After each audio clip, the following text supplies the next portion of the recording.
जैद। अस्सलाम वालेकुम बाबा। वालेकुम अस्सलाम। कहाँ जा रहे हो? बाबा सैलरी डे है ना, तो भाई ने बोला होगा कि स्टाफ के आने से पहले उनकी सैलरीज तैयार रखो। अकाउंट्स देख रहे हो? जी बाबा, बस हेल्प करता हूँ। वैसे एक बात बताओ, अगर बिजनेस को समझने के लिए अकाउंट समझ आ जाए ना तो सब कुछ बहुत आसान हो जाता। वलीद तुम्हें बिल्कुल सही गाइड कर रहा। तो कैसे जा रहे हो? बाबा वो मैंने कैब बुलाई हुई है। कैब? तो गाड़ी पे क्यों नहीं जा रहे बेटा? एक गाड़ी मामा के पास होती है, दूसरी भाई के पास। और मेरे बेटे को ये अच्छा नहीं लगता है कि वो वलीद भाई से चाबी मांगे। चलो खैर। अच्छा बेटा, एक बात है, बिजनेस को समझने के लिए उस पे अबूर हासिल करना बहुत जरूरी। और जब मेरे बेटे को बिजनेस पे अबूर आ जाएगा ना, तो फिर मैं इसको इन्वेस्टमेंट दूंगा कि वो जीरो से अपना बिजनेस स्टार्ट करे। बाबा जीरो से क्यों? माशाल्लाह हमारा काम तो सही जा रहा है। हर चीज जीरो से ही स्टार्ट होती है बेटा। देखो, सक्सेस की मंजिलें होती हैं और आप कभी भी जंप मार के सक्सेस तक नहीं पहुंच सकते। सिर्फ स्टेप बाय स्टेप वो सक्सेस हासिल करते हैं। एग्जाम्पल देता हूं एक, कि अगर तुम्हें भूख लगी है तो तुम्हें कोई खाना खिला देगा, लेकिन दोबारा अगर तुम्हें भूख लगी और वो इंसान ना मिला तो फिर क्या करोगे? अगर खाना बनाना आता होगा तो फिर मजे मजे के खाने बना सकोगे। And this is what success is all about. मेरी गाड़ी ले जाओ, ठीक? थैंक यू बाबा, मैं कैब पर ही जाऊंगा। जीता रहे।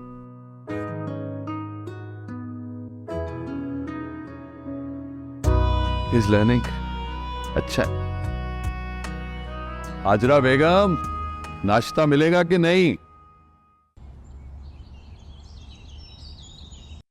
तुम दोनों भाई हो, दुश्मन नहीं हो। और बड़े भाई को तो छोटे का आइडियल होना चाहिए, फ्रेंडशिप होनी चाहिए। हाँ बिल्कुल। और बेटा, भाइयों को एक दूसरे के साथ हर चीज शेयर करनी चाहिए। एक दूसरे के दुख सुख का साथ ही होते हैं भाई। बेटा, तुम क्यों उस पे रोक टोक लगाते हो हर चीज की? देखो बेटा, जो कुछ भी हमारा है ना, वो तुम दोनों का है, आधा आधा। आधा आधा नहीं, वो पूरे का मालिक है। और मैं कभी ऐसा सोच भी नहीं सकता कि अपने छोटे भाई को मुलाजिम समझूं। तो फिर वो अपना अलहदा बिजनेस करने का क्यों सोचता रहता है? बाबा प्लीज़ आप उसकी बात को समझने की कोशिश करें ना। मान आप दोनों नहीं रहे, कसूरवार वो मुझे समझ रहा। बिजनेस तो ऐसे अलहदा नहीं हो सकता।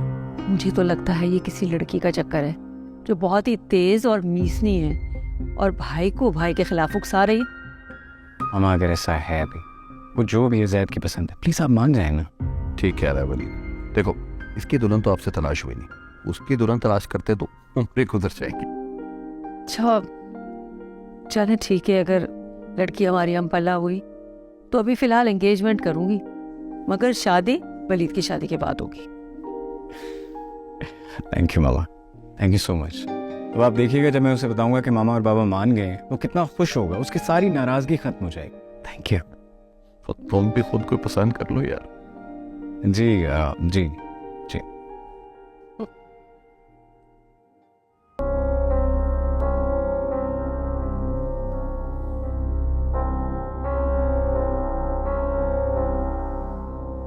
हशमत बेटा, परेशान क्यों?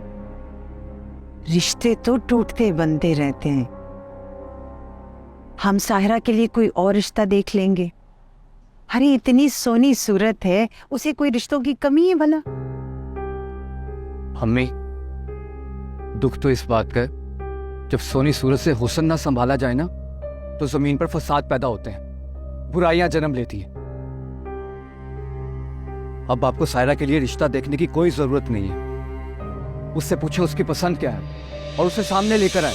हशमत बेटा, ये कैसी बातें कर रहे हो तुम? मैं ठीक कह रहा हूँ अम्मी, रिजवान की अम्मी का इनकार बेसबब नहीं था, वजह खुद सायरा है। बेटा ये कैसे हो सकता है? अम्मी, उन्होंने रिश्ते से इनकार सायरा से मिलने के बाद किया। उनकी तो तबीयत भी ठीक नहीं थी। जरूर सायरा ने अपनी बातों से, हरकतों से उन्हें मायूस किया होगा, वरना इतने शरीफ और मजहबी लोग जो सायरा से मिले बगैर रिश्ता तय कर रहे थे, मिलने के बाद इनकार क्यों किया?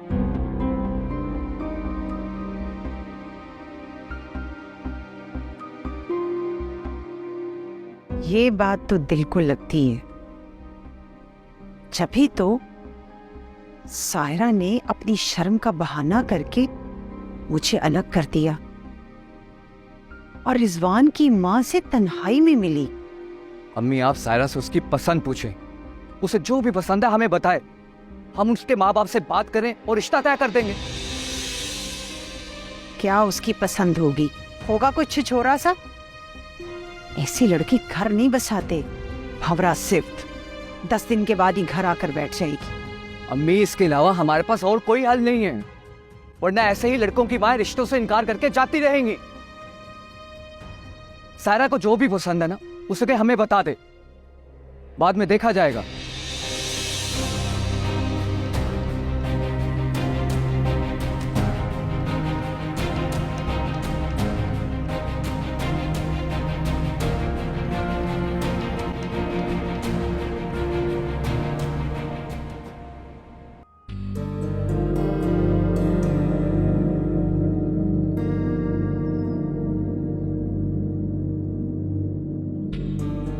साहिरा, यहाँ बैठो मेरे पास। नमाज पढ़ ली है? जी पढ़ ली।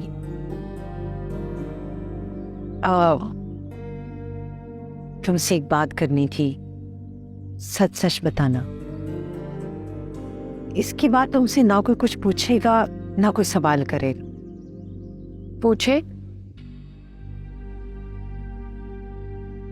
हाँ, ज़बान साथ नहीं दे रही, मगर मेरी मजबूरी है। देखो बेटा, हर बार रिश्ता हाँ होकर ना में बदल जाए, ये मुझे पसंद नहीं है। इसलिए बेहतर है कि अगर तुम्हें कोई पसंद है तो बता दो, मैं तुम्हारी शादी वहीं कर दूंगी। ये आप क्या बात कर रही हैं? आसान सा सवाल है, अपनी पसंद बता दो, तुम्हारी पसंद से शादी कर देंगे। मेरी पसंद जैन, देखो सायरा, मेरी फैमिली मुझे अभी भी बच्चा समझती है। ये ब्रांड, ये घर, ये दौलत, सब कुछ मेरे भाई के इख्तियार में है। मुझे तो मांगने में मिलता है, चाहे गाड़ी हो या पॉकेट मनी।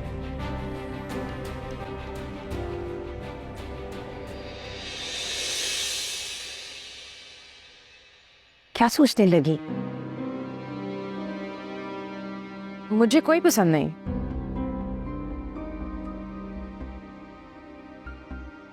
ठीक है बेटा। तो आपके इस वादे के भरोसे में अपनी जिंदगी आपके नाम करती हूँ।